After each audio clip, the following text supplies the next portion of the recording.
Sino ang korap? Yung mga congressman na yan na nag-hearing, anong sinasabi nila?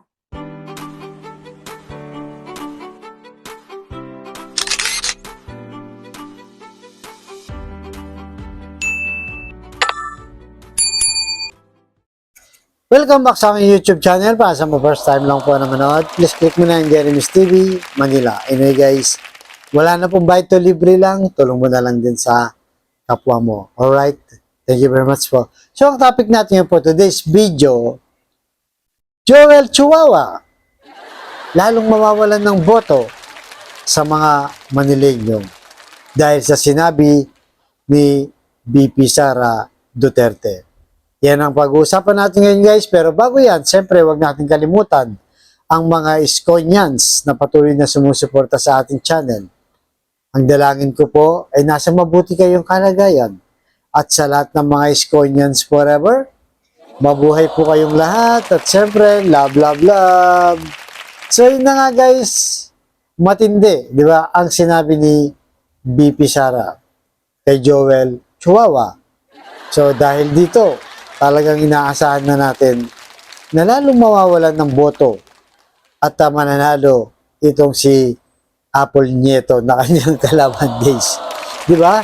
Dahil sa hearing na nagaganap, kung medyo interested po kayo sa politika, natural na napapanood nyo yung hearing dyan sa Kongreso na talaga namang mainit na guys. Nung isang araw pa to pinag-uusapan. So, narito ang sinabi ni VP Sara regarding kay Joel Chihuahua na kung saan ay mga mukha doon silang pera guys. So narito panoorin niyo po at ituloy natin ang ating reaction pagkatapos ng video na to. So right, so nandito na guys si VP Sara Duterte. Sino ang korap? Yung mga congressman na yan na nag-hearing, anong sinasabi nila? Pagkatapos, pag na-off na ang mic, pag wala ng media, pasensya na kayo ha. Kailangan kasi namin ng pera. Mag-eleksyon na kasi. Pakisabi kay Sara ha. Hindi ko naman gusto itong ginagawa ko eh. Hindi mo pala gusto ginagawa mo eh. Bakit mo sinisira pangalan ko? Joel Chihuahua.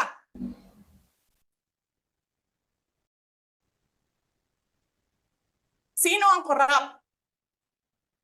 Yung mga congressman na yan na nag-hearing, anong sinasabi nila?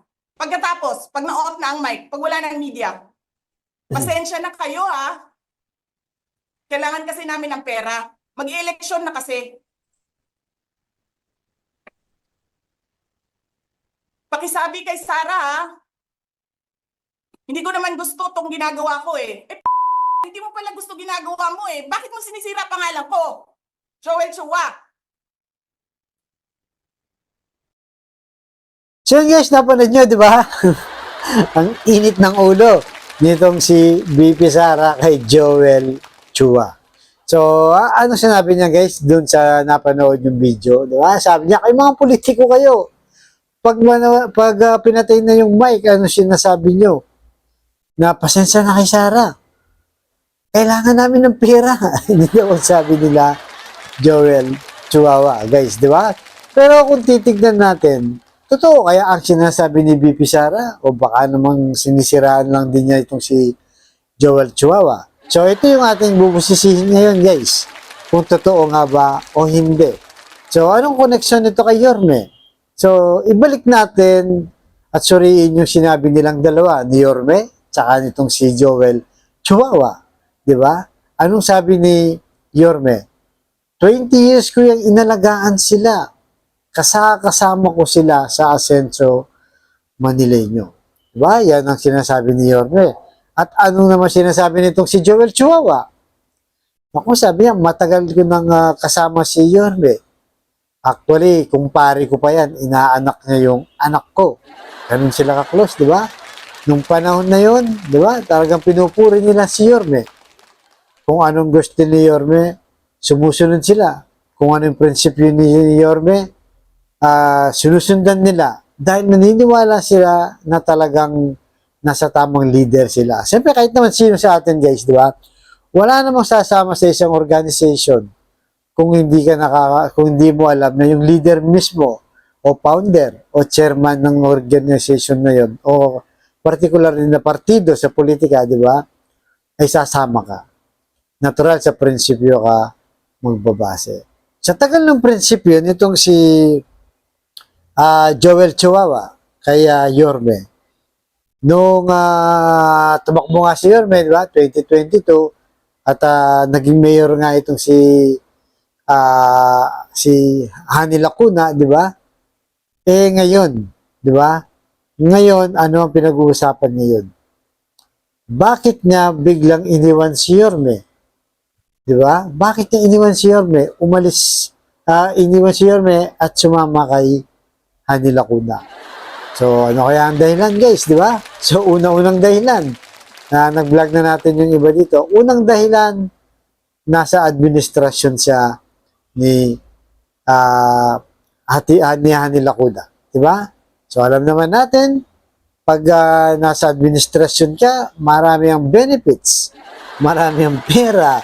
Di ba? Kasi malapit ka sa kusina. Yan ang totoo niyan. Ibig sabihin, nakikinabang ka.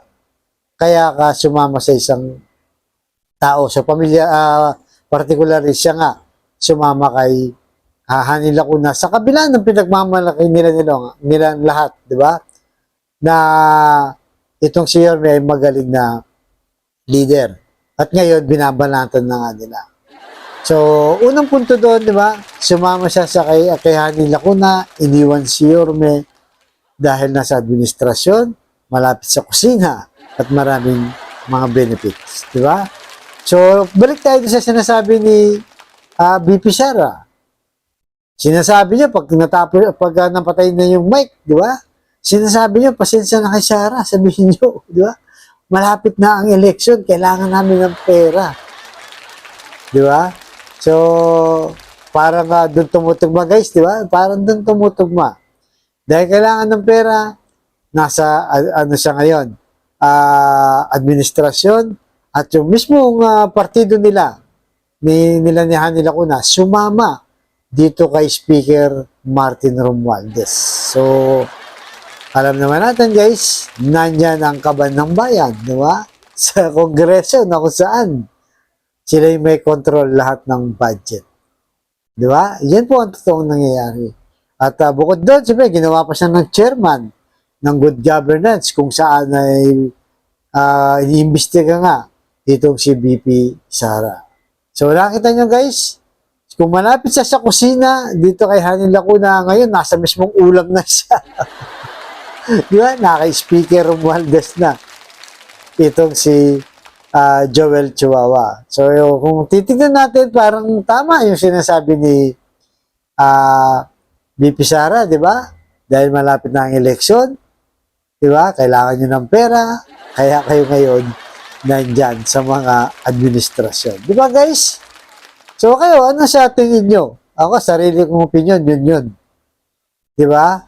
Talagang dahil may benefits, may pakinabang, malapit sa kusina, malapit sa ulam, di ba? Susubo mo na lang. Kaya yan, sumama dito kay Hani Lacuna, di ba? So, malinaw, guys, di ba? Malinaw. Kasi kung susuriin natin, yung mga kumampi kay Yorme, kagaya ni JTB, di ba? Na binitawan lahat yan. Iniwan lahat yan, mga benefits, mga malalaking pondo, siyempre, yung mga kapakinabangan nila, iniwan nila dahil sa prinsipyo para sumama kay Yorme. Pero sila, guys, di ba, yung mga nanatili, malamang, malaki ang pakinabang, kaya ayaw nilang kumalas dito kay Hani Lacuna. Kahit nakikita na nila na sinisigaw na ng Manileño na bumalik ka na, Yorme. Hindi na nila tinignan yan, guys. Ang sigaw ng bayan. Ang tinignan na lang nila ang sigaw ng kusina at ng ulam. Di ba? So, sa tingin natin, mukhang konektado nga. Mukhang tama nga, di ba? So, kaya guys, anong masasabi nyo dito? Tama kaya, di ba? Si BP Sara sa kanyang sinabi o naninira lamang. Pero sa analysis natin, guys, nakita nyo, di ba? kung saan nandun yung kusina at kung nasaan yung ulam, yung pagkain, nandun itong sila Chihuahua at kanyang grupo. Malayong malayo kila JTV, kila Yanyan Ibay, at yung mga Team Your Mess Choice. Di ba?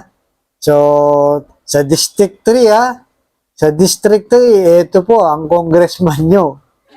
Nakalaban ni Apple Nieto. Suriin nyo pong mabuti. Ang iyong iboboto, kung may prinsipyo ba o meron lang benepisyo. Kaya sila nakipag-alyansa sa kusina. Di ba guys? So tuloy-tuloy lang tayo guys. Habang papalapit ang election, painit ng painit, di ba? Mga issue ng ating bayan. Kaya huwag niyo pong kalimutan yung mga your best choice guys. Kailangan na natin palitan yung mga to. Dahil nakikita na natin kung saan sila nakikinabang, doon sila. Yung prinsipyo, nawala na. Di ba? So, malinaw yan guys sa mga iboboto nyo sa District 3. 1, 2, 3, 4, 5, 6. Your miss choice na po tayo. Straight po tayo. Alright? So, wag pong kalimutan. Like, share, and subscribe po. Lalo na, yung mag-comment down below kayo. Napaka-importante po niyan. Para pag may makapanood ng video natin, lalo nilang iboboto si Yorme, lalong mawawalan ng boto ang kalaban ni Yorme. Alright guys, so hanggang dito lang po.